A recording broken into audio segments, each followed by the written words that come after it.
Aujourd'hui, nouvelle vidéo et comme vous l'avez vu dans le titre, on va parler de TDAH, trouble du déficit de l'attention avec ou sans hyperactivité. Si vous me suivez sur d'autres plateformes depuis quelques temps, vous savez que c'est pas la première fois que j'en parle du tout. Et si je me permets d'en parler, c'est parce que c'est un trouble dont je suis atteinte. Je suis pas psychologue ou professionnelle de santé, je mets un petit trigger warning comme d'habitude, mais je vais néanmoins essayer de vous expliquer qu'est-ce que c'est comme trouble, c'est quoi les symptômes, où aller si on a envie de se faire diagnostiquer. Comme ça, vous y verrez déjà un peu plus clair. Je vais agrémenter un peu tout ça de mon témoignage personnel. Bref, comme d'hab, mes intros sont beaucoup trop longues. C'est parti.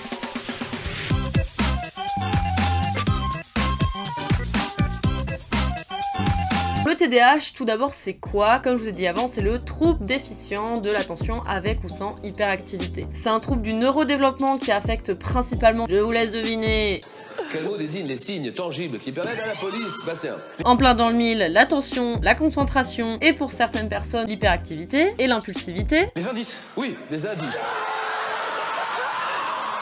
Les symptômes du trouble entraînent, comme pour tout trouble, un handicap significatif sur la vie quotidienne, que ce soit l'école, le travail, les relations sociales ou personnelles. Et il en existe 3 types. Le TDAH, principalement de type impulsif hyperactif. En gros, vos problèmes d'énergie et votre problème de pile électrique qui tient pas en place prend le pas sur votre inattention.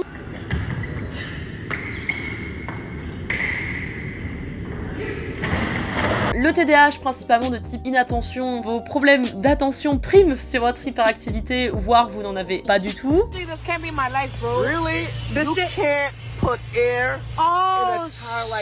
Et mon préféré, le TDAH combiné, c'est-à-dire que vous n'avez pas de dominante, hein, vraiment c'est 50-50 et vous êtes full dans la merde. Voilà.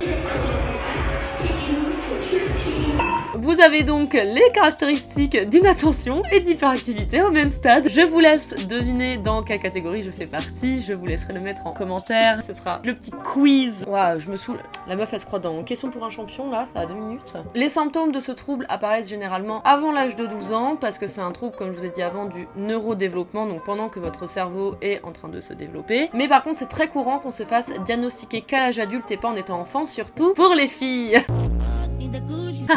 Parce que comme tout trouble, les filles ont appris à être discrètes, propres sur elles, à ne pas faire de vagues, contrairement aux petits garçons. Et du coup, les filles ont tendance à vachement internaliser leurs symptômes par rapport aux garçons, mais on y reviendra tout à l'heure. Si ça peut vous rassurer, moi j'ai vécu dans le déni jusqu'à mes 21 ans et j'étais diagnostiquée, voilà, il y a 2 ans.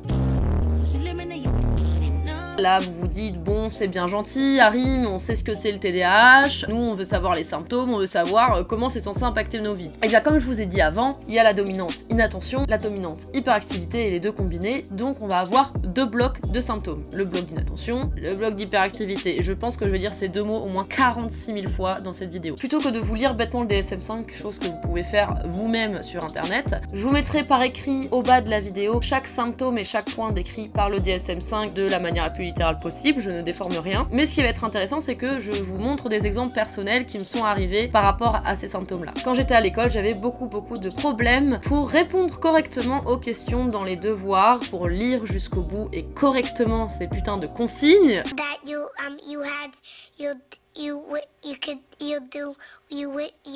Si bien que je me suis retrouvée au bac de géographie à faire une analyse de documents avec seulement 2 documents sur les 4 du sujet car je n'ai jamais retourné la feuille. Un truc aussi qui m'a toujours fait péter les plombs, c'est que j'arrivais à faire des exercices super compliqués que les autres de ma classe n'arrivaient pas à faire. Par contre, les exercices tout simples où tout le monde y arrivait, j'étais incapable de les faire correctement parce que c'est tellement dans ma tête trop simple pour moi que je lisais mal les questions ou que je voulais aller trop vite et du coup je me foirais une fois sur 2.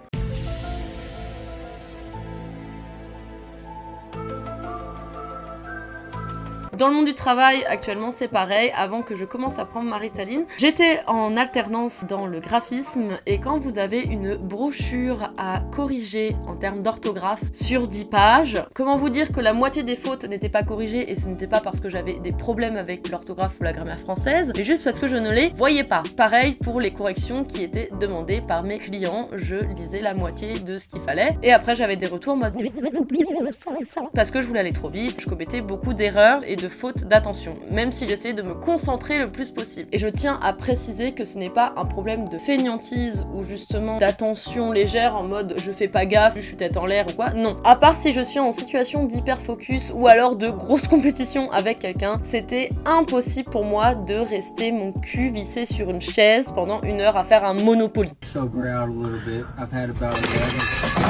Les jeux trop longs ou même les tâches trop longues, les projets sur 3 mois, les trucs à réviser sur 6 mois, c'était un enfer pour moi. Beaucoup de moi dans cette phrase. Dans ma vie professionnelle, il me faut des missions courtes, des trucs qui changent tout le temps, il faut que ça bouge parce que je ne peux pas rester sur un même projet plus de 2 semaines. Sinon ça me fait chier et je commence à faire n'importe quoi.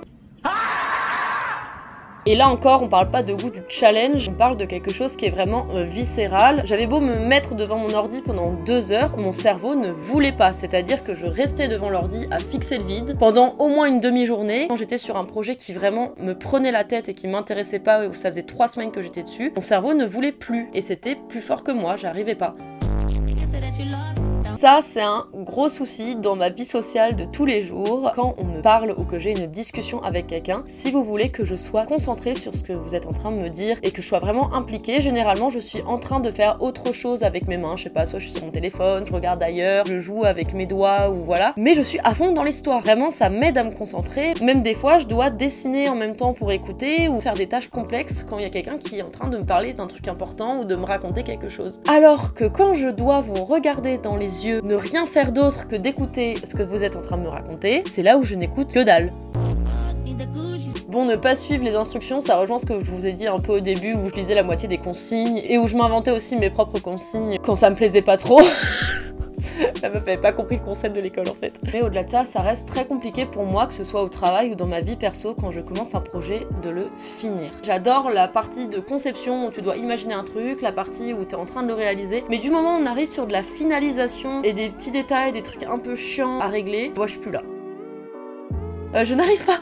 Ça me prend 2 ans pour finir un projet alors qu'il pourrait être fini en 1 semaine parce que j'arrive pas. J'allais dire j'ai la flemme, mais c'est même pas de la flemme, c'est vraiment mon cerveau bloque. Je culpabilise souvent de pas arriver à faire ça parce que j'aimerais pouvoir prévoir pour mes potes des super anniversaires, des vraies soirées, des trucs un peu sympas. J'aimerais être quelqu'un qui aime créer des événements et accueillir des gens chez moi et tout. On va pas se mentir les gars, je suis un enfer pour ça.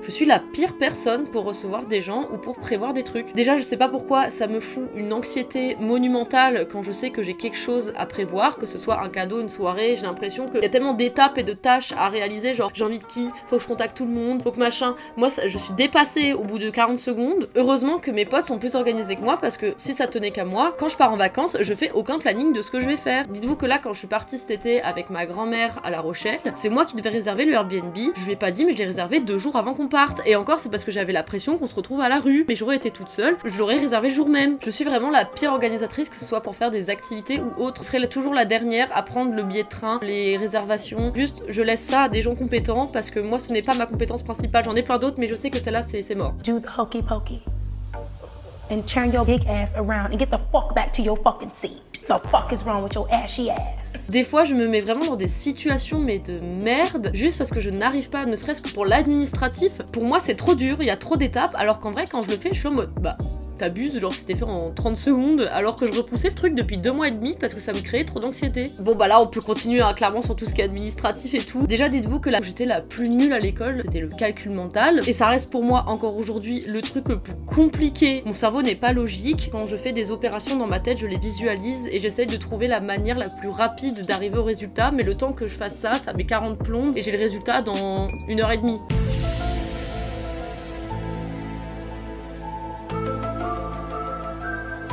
Je suis l'équivalent du Minitel alors que l'iPhone est la calculatrice quoi. J'ai déjà hésité à appeler une assistante sociale tellement j'ai une phobie administrative parce que pour moi c'est trop compliqué. Et dès que je comprends pas un truc et que ça me nécessite trop d'effort mental, ça me fait paniquer et je freeze. C'est comme si mon cerveau se mettait en état de panique dès que pour lui il y avait plus que 3 étapes. Il est là en mode oh putain, mayday, trop d'infos, qu'est-ce que je vais faire, où est-ce que je mets ça, qu'est-ce que je fais en premier, c'est la panique. Ça franchement je vais vraiment pas m'attarder dessus parce que vous vous doutez bien que je perds 46 fois mes clés par jour ainsi que mon téléphone, que je fais 40 mini-crises cardiaques par jour parce que je ne trouve pas assez vite ma carte bleue dans mon sac, et je suis là en mode putain ça y est je l'ai encore perdu, ça va au bout d'un moment. Déjà que j'ai une phobie administrative de base, imaginez le nombre de numéros que j'ai dû appeler cette année avec le nombre de choses que j'ai perdues en un an.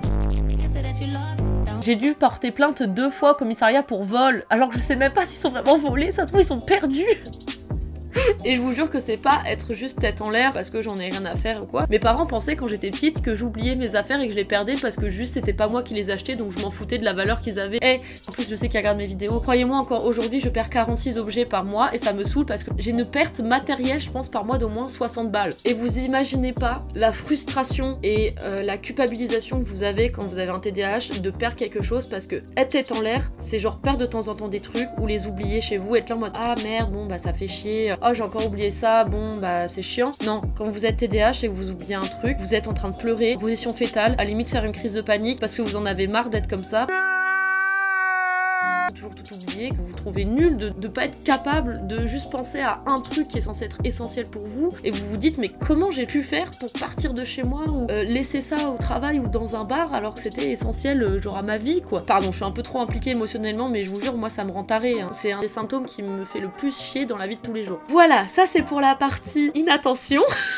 Ça fait déjà beaucoup. Pour la partie hyperactivité, allons-y. Je ne tiens pas en place sur une chaise ou même pendant des discussions plus de 2 minutes 30. J'ai chronométré une fois, oui, ça saoulait tout le monde en cours parce que je faisais vibrer la table à force de faire secouer ma jambe ou de faire cliquer mon stylo bic. Maintenant que je suis adulte, responsable et mature, je fais toujours la même chose mais de manière beaucoup plus discrète, c'est-à-dire que j'ai des jouets sensoriels. Alors c'est très bizarre hors contexte. J'ai des petits objets pour m'occuper les mains quand je sais que je vais être en réunion ou que je vais devoir écouter quelque chose d'important. J'essaye de ne pas bouger d'autres parties de mon corps qui feraient vibrer littéralement toute la table de réunion. Mais c'est vrai que quand j'étais au collège et au lycée, la partie la plus compliquée pour moi c'était de rester assise sur une chaise quand vous avez par exemple 3 heures de cours d'affilée. Par contre ça m'arrivait très souvent de demander à sortir de table quand j'étais dans des repas de famille parce que ça me faisait clairement chier. Quand vous êtes petit ça passe encore, mais je peux vous dire que quand vous avez 21 ans et que vous demandez à papy mamie si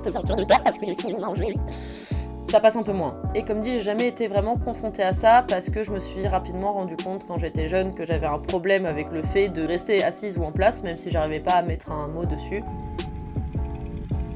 Donc du coup je m'occupais comme je pouvais, je dessinais, je m'occupais les mains et en fait ça me permettait de rester assise. Par contre c'est vrai que si j'avais pas eu ces solutions là, je sais pas du tout comment j'aurais réagi. Ça pareil, on m'a très vite appris avec mon éducation à ne pas le faire.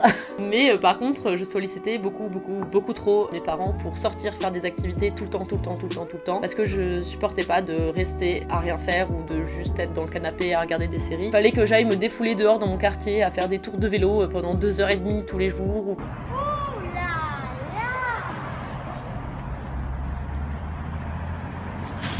Que je fasse du tennis, je faisais beaucoup de sport pour justement endiguer ce problème-là, parce que j'avais l'impression d'être toujours activée par un moteur et de toujours devoir courir partout. Mais sur ce point-là et sur le point d'avant, je l'ai pas vraiment ressenti quand j'étais petite, tout simplement parce que j'étais une fille. Et c'est là où on revient au début de la vidéo où je vous disais que les garçons et les filles n'ont pas la même manière d'exprimer leurs symptômes, tout simplement parce que les filles, ça court pas les filles à s'écorcher les genoux, c'est pas censé grimper partout, c'est censé rester sage, obéissante, calme, discrète. On nous conditionne tellement dans notre éducation à ça, que les filles vont beaucoup plus internaliser leur hyperactivité, notamment par des pensées intrusives, par de l'hypermentalisation, etc. Là, j'ai pas franchement d'anecdotes à raconter, à part le fait que la plupart de mes mots dans le carnet étaient dus au fait que je bavardais trop en cours, que j'étais incapable de rester calme dans des activités de temps calme. Ça pouvait être très épuisant pour mes amis parce que j'étais incapable de juste être zen, genre meuf, pose-toi, profite, incapable de juste profiter de quoi? La pire torture pour moi, c'est de rester sur un transat à rien faire et à bronzer l'été au bord de la plage. Ça, vous voyez, pour moi, c'est un enfer sur terre. D'ailleurs, quand je joue à des jeux de société, c'est pareil, pas calme. C'est je joue ma vie, je suis à fond, je hurle dans tous les sens, c'est un enfer. J'ai juste 6 ans, c'est tout. Je suis désolée pour les abonnés qui me suivent depuis super longtemps, vous savez, hein. Déjà, je suis sûre que dans cette vidéo, je parle trop vite parce que j'ai pas pris de Ritaline aujourd'hui.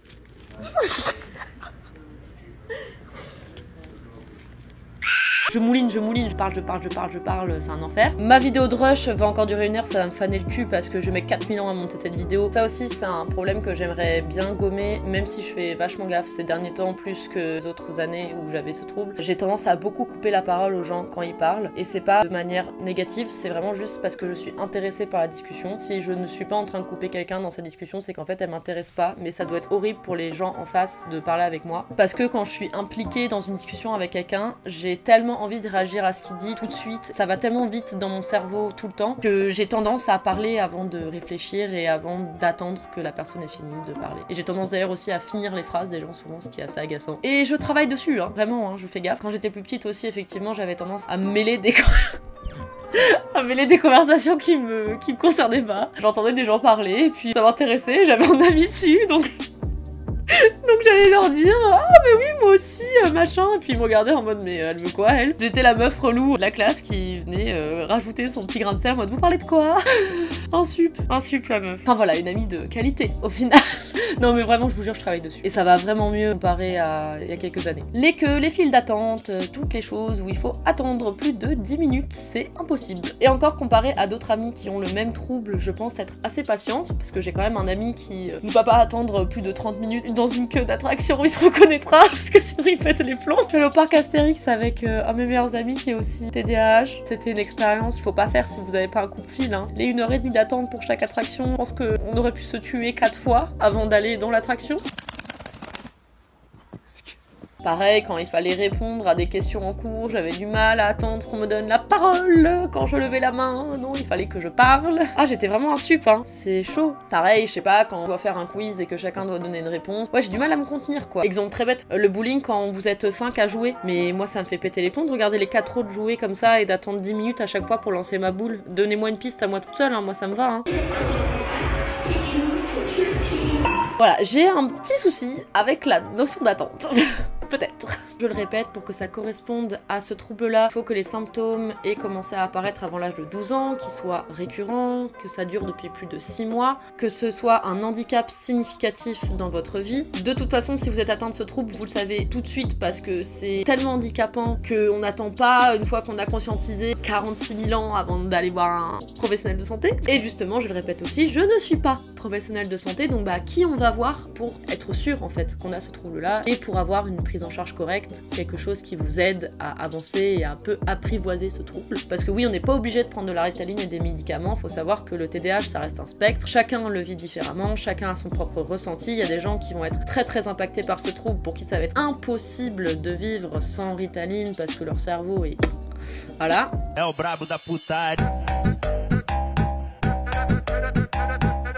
Et d'autres pour qui une simple thérapie et un simple accompagnement suffit si on arrive à mettre les bonnes choses en place pour s'organiser, etc. Donc du coup, qui est-ce qu'on va voir pour être diagnostiqué de ce trouble-là? Eh bien, vous devez aller voir soit un psychiatre, soit un neurologue. Le psychiatre, c'est cool parce que c'est remboursé par la Sécu, du moins en partie, et pour la plupart des psychiatres, il y a toujours des exceptions. Vous pouvez en trouver en libéral ou en CMP. Les CMP, les délais d'attente sont assez longs, mais c'est pas grave, c'est comme ça. Je sais, il faut prendre son mal en patience, c'est trop énervant, mais généralement c'est réglé en 1 à 2 séances. Donc c'est pas un diagnostic hyper long à avoir, c'est juste le fait d'attendre son rendez-vous qui est très chiant. Là encore, les CMP c'est gratuit. Par contre, je crois qu'il y a une limite d'âge, je suis pas sûre, je vous mettrai au montage si jamais il y a des conditions pour aller dans ce genre d'établissement. Vous pouvez également aller voir des neuropsychologues, même si moi personnellement, et ça reste mon avis, je ne le conseille pas, tout simplement parce qu'ils ne sont pas remboursés par la Sécu, que ça coûte un rein et qu'ils ne sont même pas habilités à vous prescrire des médicaments vu que ce ne sont pas des médecins. La seule chose qu'ils pourront faire, c'est de vous faire passer les tests et de vous donner les résultats, mais si vous attendez une prise de médicaments, vous pouvez toujours attendre. Mais cette option reste possible si c'est vraiment urgent pour vous, que vous avez les moyens, vous savez qu'il y a aussi cette possibilité-là. Et je précise, pas psychologue, neuropsychologue, parce qu'il faut quand même un diplôme en neurologie pour pouvoir diagnostiquer ce trouble-là. On parle d'un trouble du neurodéveloppement. Vous pouvez également aller voir un neurologue qui, comme son nom l'indique, est spécialisé également dans le TDAH, sauf que lui il est médecin, donc effectivement il pourra vous prescrire des médicaments. Et bien sûr, je précise, je n'incite pas à prendre automatiquement spécifiquement de la Ritaline ou ce qu'on appelle de la méthylphénidate. Je dis juste chez quel praticien vous pouvez vous les faire prescrire ou pas. De toute façon, ce sera à eux de décider si c'est la thérapie qui vous convient le mieux ou si c'est la médicamentation. Pour ceux qui se demandent pourquoi la Ritaline et comment ça marche, il faut savoir que quand vous avez un TDAH, vous avez une sous-production de ce qu'on appelle la neuroadrénaline et la sérotonine. C'est deux hormones qui sont responsables justement de la bonne transmission des informations dans votre cerveau. Et le problème, c'est que quand t'es TDAH, ça fonctionne pas bien. De toute façon, je pense que vous l'avez remarqué. Ce que va faire la Ritaline, c'est venir activer les zones du cerveau qui sont responsables de cette production d'hormones pour réguler jusqu'à un taux entre guillemets normal pour le bon fonctionnement de votre cerveau. Après, il y a des études qui sont en train d'être menées depuis quelques années sur est-ce que ce médicament à long terme est pas un peu avec des effets secondaires de merde. J'en ai aucune idée et c'est bien pour ça que je vous dis que je suis pas l'apologie de la médicamentation. C'est au bon vouloir de chacun, de toute façon, on ne peut pas vous obliger à prendre des médicaments si vous n'en avez pas envie, surtout pour ce genre de troubles. Voilà, c'est tout pour moi, je pense que j'en ai déjà dit pas mal. Merci à toi d'avoir regardé cette vidéo jusqu'au bout. N'hésite pas à la liker, à la partager si elle t'a plu. Je t'invite aussi à t'abonner à la chaîne si c'est pas encore fait et à activer la petite cloche. N'hésitez pas à commenter aussi si vous avez d'autres questions sur ce trouble. Je pense qu'une de mes prochaines vidéos sera une FAQ sur le TDAH, donc ce sera l'occasion d'y répondre. Et sur ce, je vous fais des gros bisous et à la semaine prochaine. Bisous.